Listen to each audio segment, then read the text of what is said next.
2022ರಲ್ಲಿ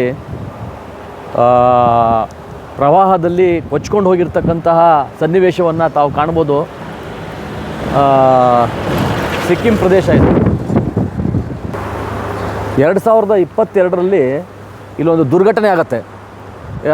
ಪ್ರವಾಹದಲ್ಲಿ ಈ ದೊಡ್ಡ ಮಟ್ಟದಲ್ಲಿ ಡ್ಯಾಮ್ ಕಟ್ಟಿರ್ತಾರೆ. ಈ ಡ್ಯಾಮ್ ಕಟ್ಟಿದ್ದನ್ನು ಪ್ರವಾಹದಲ್ಲಿ ಕೊಚ್ಕೊಂಡು ಹೋಗಿರುತ್ತೆ. ಈ ನಮ್ಮ ಶಿವಮೊಗ್ಗ ಜಿಲ್ಲೆಯ ಏನು ಲಿಂಗನಮಕ್ಕಿ ಡ್ಯಾಮ್ ಏನು ಕಟ್ಟಿರ್ತಾರೆ ಅದೇ ಥರ ಡ್ಯಾಮ್ ಇಲ್ಲಿ ಕಟ್ಟಿರ್ತಾರೆ. ಆ ಪ್ರವಾಹದಲ್ಲಿ ಕೊಚ್ಕೊಂಡು ಹೋಗಿರೋ ಸನ್ನಿವೇಶವನ್ನು ತಾವು ಕಾಣ್ಬೋದು. ಇಲ್ಲಿ ನೋಡಿರಿ, ದೊಡ್ಡ ಮಟ್ಟದಲ್ಲಿ ಎಷ್ಟು ಸಾವಿರಾರು ಕೋಟಿ ಲಾಸ್ ಆಗಿರ್ಬೋದು ಸರ್ಕಾರಕ್ಕೆ. ಏನು ಅಂದರೆ ನಿಸರ್ಗ ಮನಸ್ಸು ಮಾಡಿದರೆ ಒಳ್ಳೆಯದು ಆಗುತ್ತೆ, ನಿಸರ್ಗ ಮನಸ್ಸು ಮಾಡಿದರೆ ಒಳ್ಳೆಯದು ಆಗುತ್ತೆ, ಕೆಟ್ಟದ್ದು ಆಗತ್ತೆ ಅನ್ನೋದಕ್ಕೆ ಇದೊಂದು ಜ್ವಲಂತ ಸಾಕ್ಷಿ. ನೋಡಿ, ಎಷ್ಟು ಕೋಟಿಗಟ್ಟಲೆ ದುಡ್ಡು ವೇಸ್ಟ್ ಆಗಿದೆ.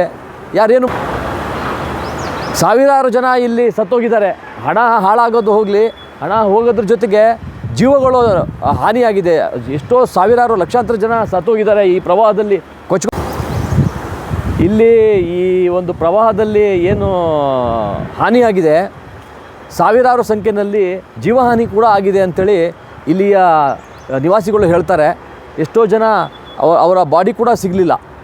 ಹಾಗಾಗಿ ಇದು ಎಲ್ಲ ನಿಸರ್ಗ ಅಂತಂದರೆ ಒಳ್ಳೆಯದು ಹೌದು, ಕೆಟ್ಟದ್ದು ಹೌದು. ಓಕೆ.